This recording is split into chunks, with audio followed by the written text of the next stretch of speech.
Yes, everyone, what's going on? My name's Stephen Howson. This is a tactical preview of Manchester United against Crystal Palace in the Premier League, and we're still not allowed to go.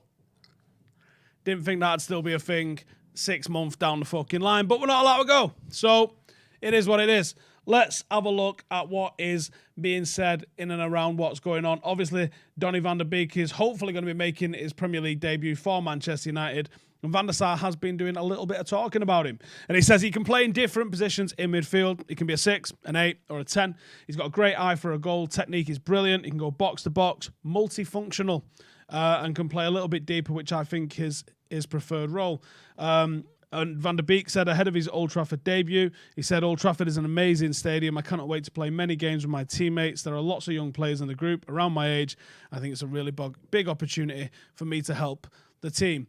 Team news-wise, Paul Pogba has tested positive for the Rona, so he started pre-season late, so not expected to be part of the team. Van der Beek is in contention for his debut after appearing in United's only pre-season game against Aston Villa, where he looked pretty decent. Axel Tuanzebe is the only guaranteed absentee. He's almost recovered from a foot injury, but he's expected to return to full fitness later in the month, early next month. Palace are very short in defensive options. Nathan Ferguson, Gary Cahill, James Tompkins, and Van Arnold have all been ruled out. Sakho has returned from injury midweek, but Kouyaté is expected to start alongside Scott Dan in defence. Ease could make his Premier League debut in midfield, and Batshuayi could also make his second Palace debut on loan from Chelsea up front. Past meetings, it ain't been good for them, to be honest. We've beaten 12 times we've beaten Crystal Palace in the last 15, drawing twice, losing once. The only win in that period came in game week 3 of last season. You might remember it. It was fucking minging. Van Arnold became the first ever player to score a stoppage time winner for the visitors at Old Trafford in a 2-1 defeat. It was pretty toxic. Head-to-head history, United have won 38. They've won 8, and there's been 11 draws. Head-to-head, it's 2-1 to Ollie over Roy Hodgson. Both wins have been at Selhurst Park, and Hodgson's obviously came at Old Trafford last term. In form then, Manchester United have won 9 and drawn 5 of our last 14 in a run stretching back all the way to January. United ended the 19-20 season in a little bit of a dip, to be honest, though. A 2-2 draw with Southampton, followed by a 1-1 stalemate with West Ham. And Palace started their season with a 1-0 win over Southampton at Selhurst Park last weekend, with Wilf Zaha scoring the winner. We've got a super chat in here. Let's have a look. Duncan says, Ollie's pre-match interview was fantastic. I appreciate his response and support to his players and recognition of the passion of the fans. There were some good answers in Ollie's pre-match presser. You're not wrong. It was the first clean sheet that they've kept in 9 games, Crystal Palace, against Southampton at the weekend. And they'd only won 1 game since lockdown, which was against Bournemouth back in June. They faced Bournemouth midweek, and they were shit. Bournemouth were honestly a lot better than them. They did have a slightly rotated side, but they were shit. Here's how they're going to line up. They're going to line up in a 4-5-1. Hodgson has used a 4-4-2. A couple of their games this season, but I do expect him to come in the 4-5-1 against us.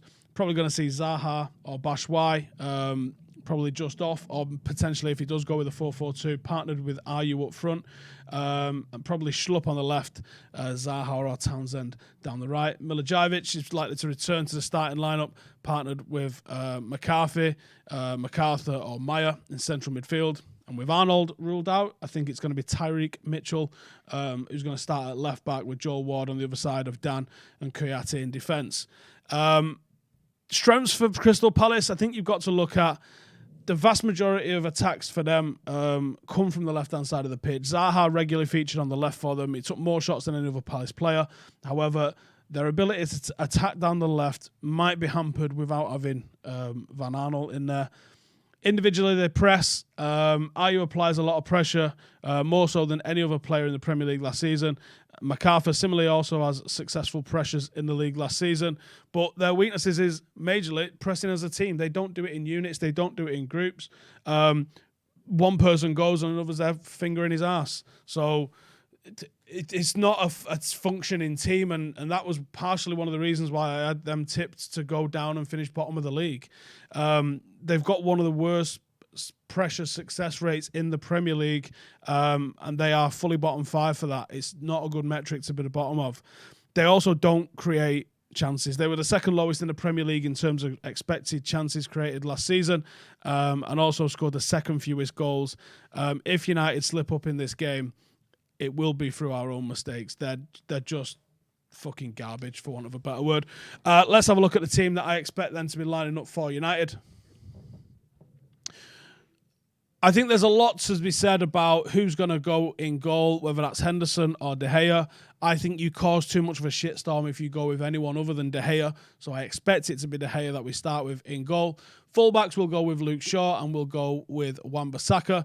Maguire and Lindelof is the straightforward partnership at the back. I expect Donny van de Beek to line up alongside Matic with Bruno in the hole. Martial up front with Rashford on the left, Mason Greenwood on the right-hand side. Because keep him in the fucking limelight, but let's have him in the limelight for scoring goals. Do you know what I mean? That's what his job is. That's what we want him to do. That's what I expect him to do. Let me know if you've got any questions, criticisms, or anything you would like to say on all of those, and I'll get into the comments in a second. I'm just going to head over to the Discord group and see what everybody is saying for those. But let's preview questions. Why are we so fucking shit?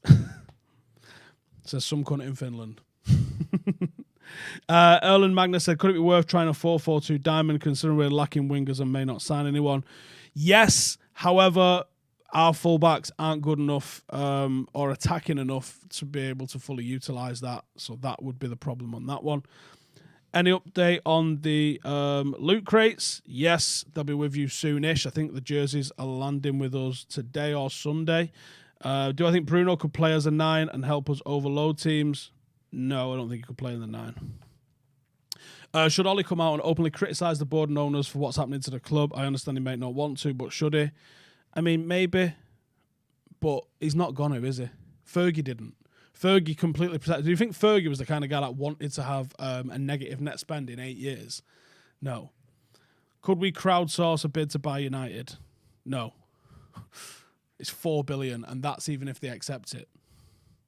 Because can you imagine how soul-crushing that would be? And who the fuck gets to look after that $4 billion? If you crowdsourced £4 billion and then you knock on the door like, Avram, come outside, I want to talk. Right, I got $4 billion here. You selling us a club? Nope. Okay, thought you would. See in a bit. How fucking crushing would that be? Is it dicks out for Eric when he bangs in a hat-trick tomorrow? 2 headers and 1 bicycle kick. I don't think Eric Bailey's going to score a hat-trick. I'm sorry. I know we need recruits now, but someone of Sancho's ability, especially someone of Sancho's ability, but I think we're in a much better position than this time last season. What do I think? Yeah, we are because we've upgraded the midfield, but there's still gaping holes everywhere. Duncan's saying our left-back, right-back should handle the Palace counter-attack effectively. To be fair, this game is built for Anthony Martial to really have a go. Yeah, but you're not wrong, but let's be realistic about this. If you give Wan-Bissaka the ball in open space and the full channel to run up and down in, I don't know if he's going to do anything with it. You've got to play a diamond, you narrow the centre of your pitch and you congest that centre of the pitch, and I think United have certainly got that midfield to be able to do that. I don't think you've got the fullbacks around it to set up in that team to do that, though. And that's the only issue, because there's not much change with the way our midfield's set up. It would work really well in a midfield point of view. It could also potentially work well in a forward point of view, but you're also looking at the different sort of patterns that you would need to be running if you had a forward 2 versus a forward 3. It's vastly different. If we sign anyone before the transfer window closes, will it be pants off time, especially if it's Sal Niguez? If it's Sal Niguez, shit. But that would come out of nowhere, wouldn't it? Palace only had 29% possession against Southampton, but still won with a clean sheet as well. Does this show the resilience they have to catch us out on the counter? No, it shows you that there was a reason Southampton got beat 9-0 last year, and it's because sometimes they can fluff it up and be shit. Fitness-wise, who has more an advantage, us having not played in a while, or Palace who've played twice in a week? I think Palace who've played twice in a week. They had longer off and have been back in the mix longer, whereas we only had a very, very short time off. And let's be honest, didn't look at the races against Villa. How important do I think Wan-Bissaka improving the offensive side of his game will be for this game and ultimately for the season ahead? For this game, minor input. For the rest of the season and his career, very important. Do I think we'll bottle it and give? Do I think we'll win, or will we bottle and give Ollie the right to demand the players he wanted? It's fucking pathetic, isn't it? If that's what we end up doing, is we lose and the board act on the back of one fucking decision. I mean, I'm pretty confident going into this game. What are you lot saying? Give me a thumbs up if you're like, yeah, we're having that, Steve. We're winning this weekend. Don't worry about it. And give it the down thumb if you're like, I think Palace are going to fucking turn us over. Let me know. Which areas or situations do I see us creating consistent chances against Palace and vice versa? The problem against Palace that I expect is that Roy Hodgson is the master of coming with 0-0 and trying to go away with a 0-0 win. So I expect him to try and park the bus. The issue is they're not very good at it. What I would hope is United can almost abandon any sort of counter-attacking thoughts that you might have with Crystal Palace, because they're so bad at this that they don't create anywhere near enough chances. But sometimes you don't need that many to be able to win a game if you can shut them out. I think United are just going to be too good. The individual players will be too good and someone will create a little bit of magic. My only worry is rustiness. That's my major worry. Obviously, he's not playing this game, but has anyone heard how Pogba is doing? We all expect a speedy recovery, but this is a potentially deadly virus and it's doing long-term damage to people. That's true. No, I don't know. I haven't heard. Preem Prodigy says, any chance you think Mengi could play against Luton next week? And also thoughts on Jimmy Garner going to Watford on loan. Cheers for the super chat, my mate. Yes, I think Mengi against Luton would be a very good idea. I heard off one of the first team players, Mengi's a fucking animal in training. But they said he can be wound up a little bit and has got a tendency to give away the occasional penalty, which isn't good with VAR. Let's hope that's the side of his game that he can sort out. But he's been impressing some of the first team players, so let's see how that goes down. Ignoring the transfer drama and looking at our squad, do we think this game can be a good indication of how far we can push in terms of league position this year? No, I really don't, because I've predicted these to come bottom of the league. So you should just turn up and beat these. I think your indications of what you're going to do in the league should come against your top 6, top 10 opponents, especially the top 10 this year. We lost this game last year. We had trouble breaking them down. Do we expect us to find that final ball more often this time? Now we have more creativity in midfield. Yes. Thoughts on MUTV talking about transfer speculation? They have spoke about speculation in the past. I see people say, oh, they never mention it. No, Solskjaer will never mention it. But the reporters always speculate on what's going on because that's just what they do, isn't it? Is there extra immediate pressure on the barely improved squad with a brutal season ahead compared to clubs who have bought several improvements in? Yeah. Well, I don't know if it's extra pressure. It's not alleviating any pressure, is it? There was pressure from the word go with United this season. Everyone was looking at it and going, we've got a fucking 2 week off. Shit. Yeah, I don't think it's extra. I think there is immediate pressure though. Is Rashford fully fit to start games again regularly? No. He will start though, I think. Well, I say that. I don't know that he's going to start. I think he'll start. But I don't think he's fit. We will see. I know he's doing extra stuff.